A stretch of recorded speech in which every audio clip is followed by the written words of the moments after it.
제가 전에 다니던 토론토 한인교회 담임 목사님이 LA 동양선교교회에 초청을 받아서 설교를 하셨는데 늘 작은 교회에서만 설교를 하시다가 큰 교회에서 많은 성도들 보는 앞에 설교를 하시니까 준비를 안 해도 설교가 나오더라, 이렇게 말씀하신 적이 있습니다. 그 말씀을 제가 두고두고 기억합니다. 어떤 이유로 준비를 안 해도 설교가 나온다고 말씀을 하신 것일까? 사람이 많이 모이면 신이 나서 설교가 나온다는 뜻이었을까? 그것이 일종의 군중 심리를 말하는 것일까? 환경에 좌우되는 것일까? 사람의 반응에 좌우되는 것일까? 만일 사람이 많이 모임으로 발생하는 군중 심리적인 반응이라면 그것을 성령의 감동이라고 부를 수는 없는 것이 아닐까? 여러분, 예수 믿는 사람은 자기의 상황과 상관이 없이 이유를 묻지도 않고 따지지도 않고 주님 안에 있는 것만으로 나는 안심하고 나는 낙관할 수 있고 나는 행복하다라고 말하게 되기를 바랍니다. 다른 이유를 따지지 않고 다른 조건을 따지기 전에 내가 예수 안에 있는 것만으로 나는 안녕하고 나는 평안하고 나는 안심하고 나는 행복하다라고 말할 수 있고 또 그렇게 되기를 우리가 바랍니다. 그것이 진짜 믿음이 아니겠습니까? 우리는 누구에게 커뮤니케이션을 한다는 그 사실 자체가 문제가 있다는 것을 전제하리라고 생각합니다. 우리가 누구에게 말을 하려고 한다는 사실, 누구에게 할 말이 있다는 것은 문제가 있기 때문이라고 생각을 합니다. 사람이 사람에게 말을 하는 것도 그렇습니다. 그렇기 때문에 무소식이 희소식이다라는 말을 하는 것입니다. 나쁜 소식이기 때문에 할 말이 있는 것이 아니냐. 사람이 하나님에게 말하는 것도 같을 거라고 생각합니다. 문제가 있기 때문에 기도하는 것. 하나님 저 아파요. 하나님 저 괴로워요. 하나님 저를 도와주세요. 하나님 큰일 났어요. 사람이 하나님에게 말을 하는 이유도 문제가 있기 때문이라고 생각을 하고 한 걸음 더 나가서 하나님이 사람에게 말씀하시는 이유도 문제가 있기 때문이다라고 생각을 합니다. 문제가 있기 때문에 하나님이 하실 말씀이 있는 것이다. 창세기에서 하나님이 최초로 아담에게 말씀하실 때가 언제였습니까? 아담이 선악과를 따먹은 후에 아담아 어디 있느냐? 하나님이 아담에게 하신 최초의 말씀이 아담이 범죄한 연유로 하신 것이었으니 하나님이 사람에게 하실 말씀이 있다는 것은 사람에게 문제가 있기 때문이 아니겠느냐라는 의혹을 증폭시키는 것입니다. 또 하나님이 가인에게 말씀하신 것이 언제였느냐? 가인이 아벨을 미워하고 아벨을 죽일 생각을 하고 있을 때 그때 하나님이 가인에게 내가 착한 일을 하면 문제가 있겠느냐? 죄는 너에게 소원이 있으니 너는 죄를 다스리라. 이런 식으로 하나님이 가인에게 말씀을 하신 것도 가인에게 문제가 있고 그것을 경고하고 지적하기 위해 말씀하신 것입니다.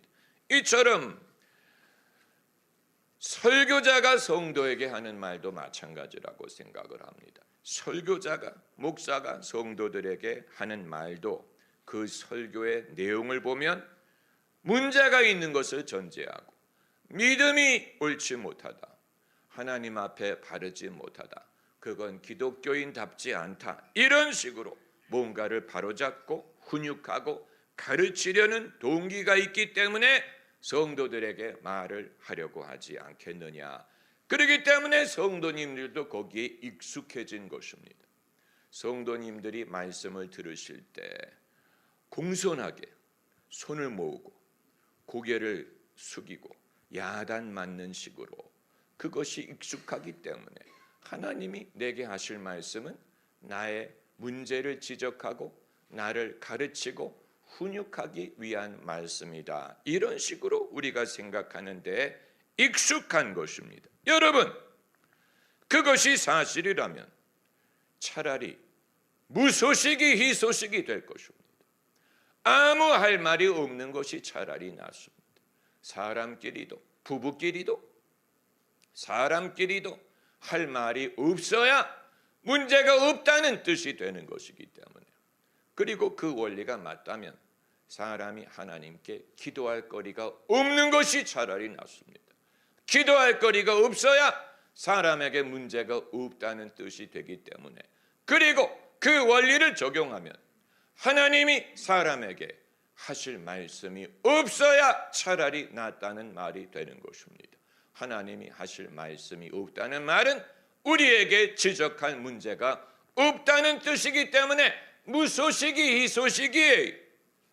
여러분, 그러나 그건 인생을 왜곡하는 것이요, 하나님의 말씀을 왜곡하는 것이요, 하나님을 왜곡하는 것입니다. 하나님과 우리 사이를 얼마나 부정적으로 보면, 하나님과 인간의 사이를 얼마나 나쁘게 보면, 인간의 현실을 얼마나 부정스럽게 보면, 하나님이 유일하게 말씀하실 때는 우리에게 문제가 있고 문제를 지적하기 위함이라고 생각을 하겠습니까? 그렇잖아요.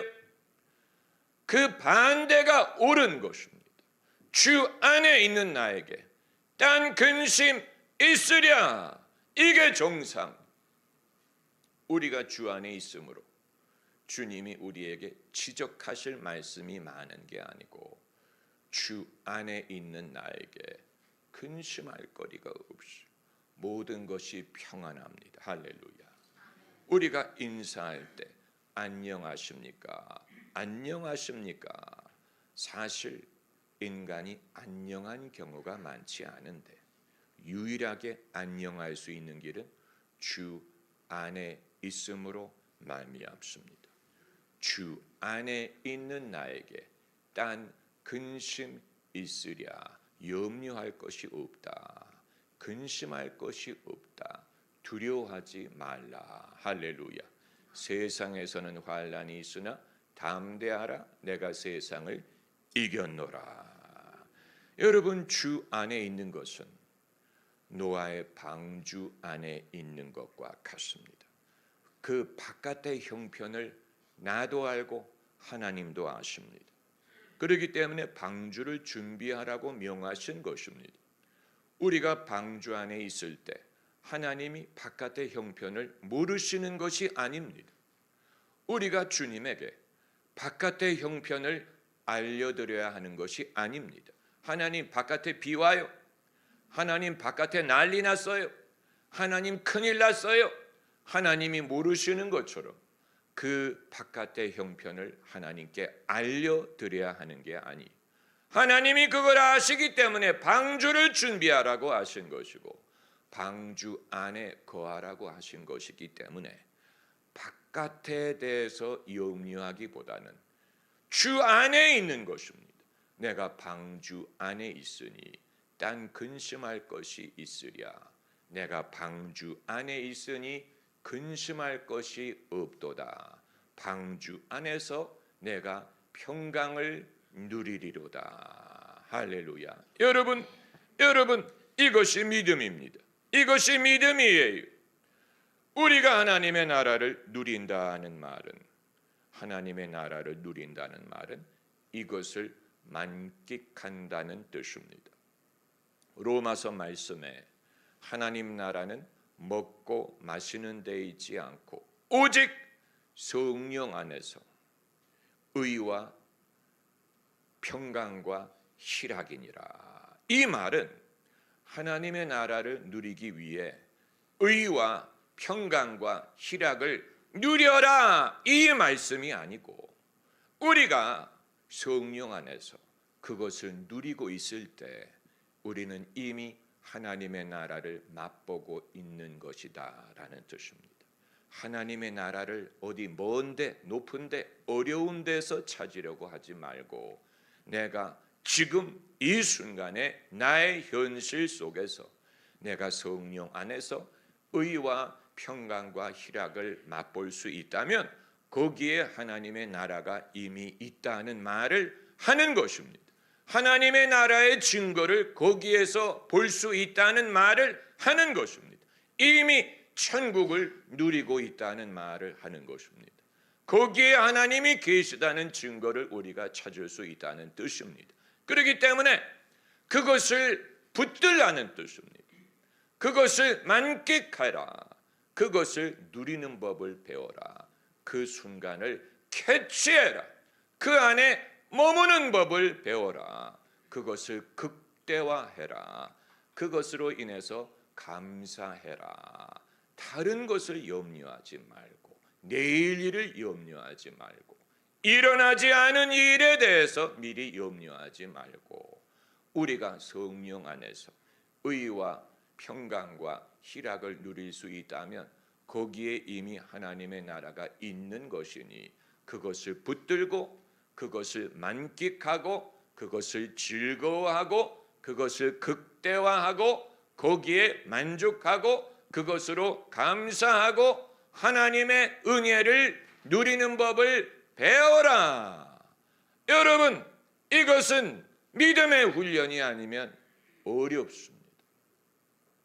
우리는 일어나지 않는, 아직 일어나지 않은 이후의 문제를 미리 상정하고 미리 그 안에 들어가려는 그런 속성이 있습니다. 아직 일어나지 않은 일을 상정하고 미리 그것이 이미 있는 것처럼 그 안에 서둘러 들어가려는 속성이 우리에게 있습니다. 그래서 누가 오늘 날씨가 참 좋지요라고 말하면 아 그렇군요. 우리 밖에 산책을 합시다. 밖에 걸어 다닙시다. 이렇게 말하는 대신에 그런데 오늘 저녁에 비 온대요.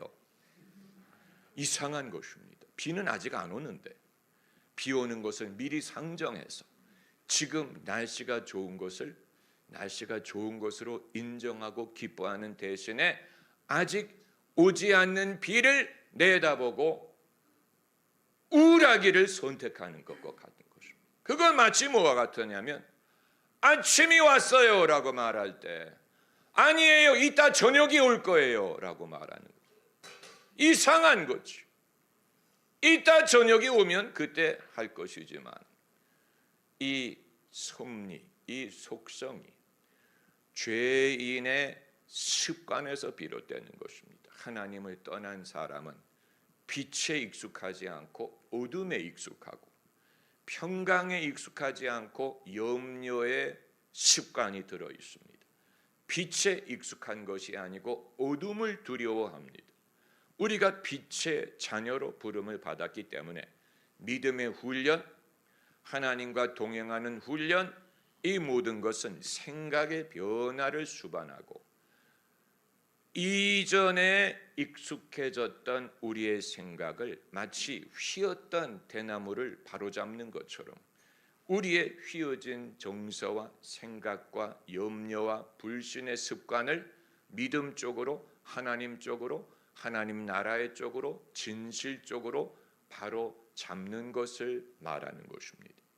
이것은 혼자의 의지로 되는 것이 아니고 성도들끼리 함께 그것을 누리고 함께 그것을 격려하고 그리고 나의 모습을 남의 거울에 비추는 것을 통하여 남이 나를 보는 것이 마치 거울에 내 모습이 비추는 것과 같다는 것을 안다면 왜 부부가 일심동체가 되어야 될 부부가 서로 다른 것을 지적하느냐?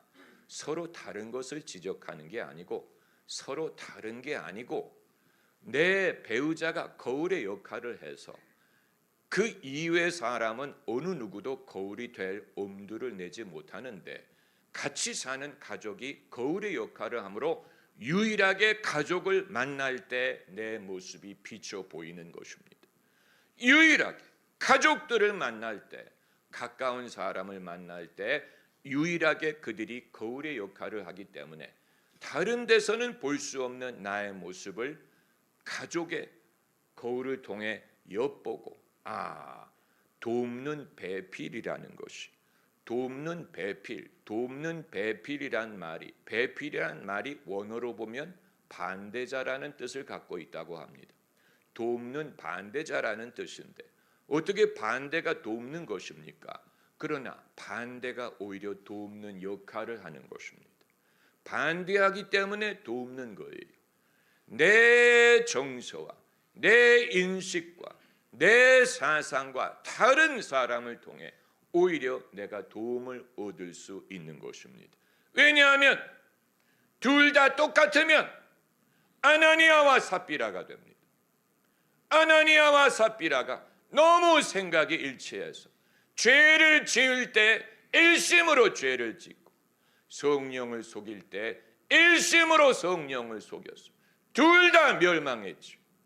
만일 둘이 돕는 반대자의 역할을 했다면 남편이 죄를 지려고 할 때 아내가 반대할 것이고 아내가 죄를 지려고 할 때 남편이 지적했을 텐데 그게 아니고 너무 생각이 일치했기 때문에 죄를 지을 때도 같이 짓고 성령을 속일 때도 같이 속이는 바람에 멸망할 때 둘이 함께 멸망하는 것입니다.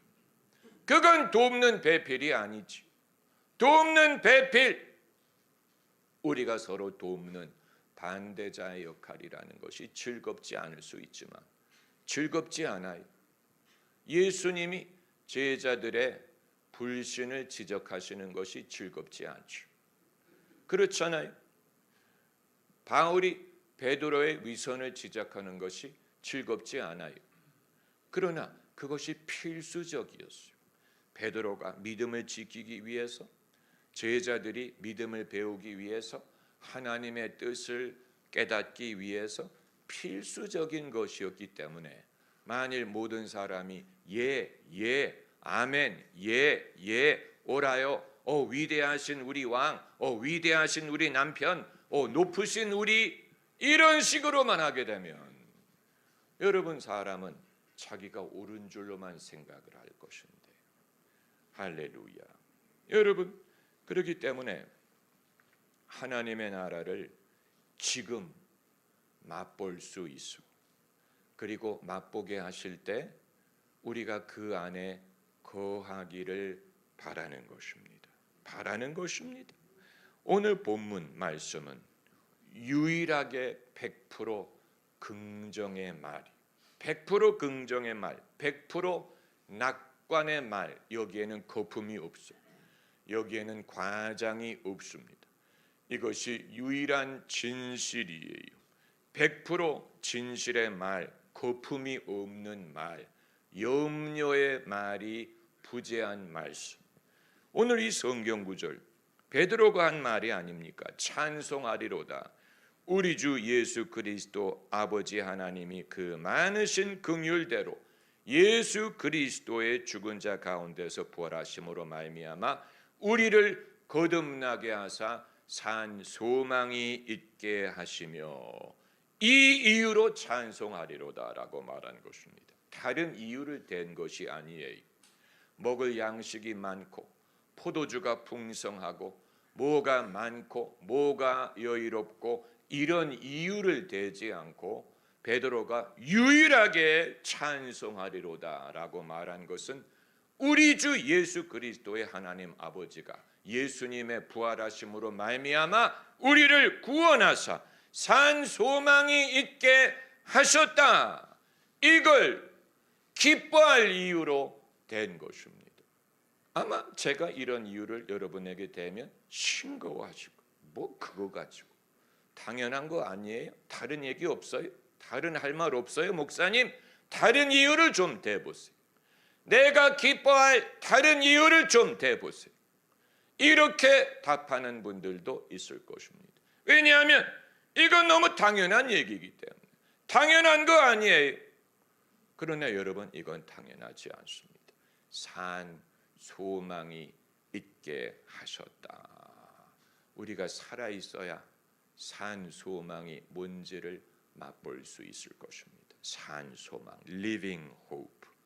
썩지 않고 더럽지 않고 쇠하지 아니하는 기업을 잊게 하시나니 곧 너희를 위하여 하늘에 간직하신 것이라. 누구를 위하여? 너희를 위하여. 어디에 간직하셨습니까? 하늘에 간직하신 것이라. 소망에 대한 성경 구절을 찾는 사람들이 많죠. 내가 죽으면 어떻게 됩니까? 죽음 이후에 무엇이 기다립니까? 죽고 나면 무엇을 바라볼 수 있습니까? 의외로 죽음 이후의 이벤트를 말하는 성경 구절이 그렇게 많지 않은 것 같아요.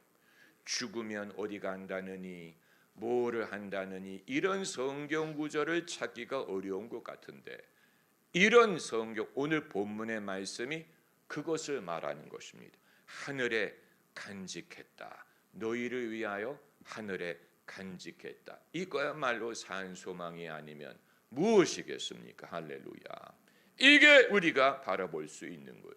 하늘에 우리를 위하여 간직하셨다. 산 소망을 간직하셨다. 그러므로 너희가 이제 여러 가지 시험을 인하여 잠깐 근심하게 되지 않을 수 없었으나, 한번 따라해 보세요. 잠깐이란 말을 하셔. 잠깐, 영원히가 아니고 오래가 아니고 잠깐 너희가 이제 여러 가지 시험을 인하여 잠깐 근심하게 되지 않을 수 없었으나 오히려 크게 기뻐하도다.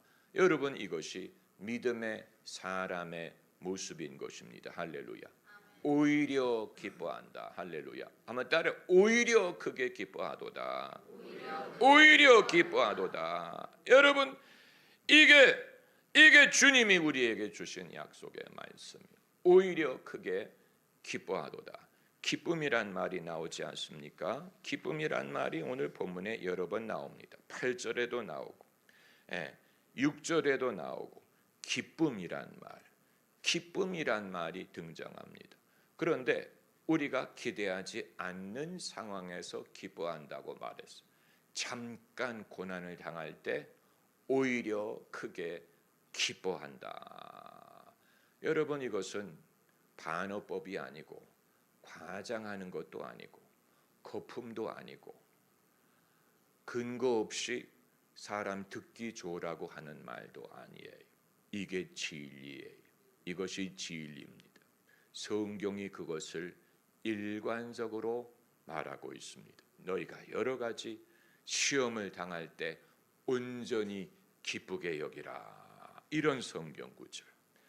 너희에게 환난이 있을 때 온전히 인내를 이루라. 항상 기뻐하라. 범사에 감사하라. 쉬지 말고 기도하라.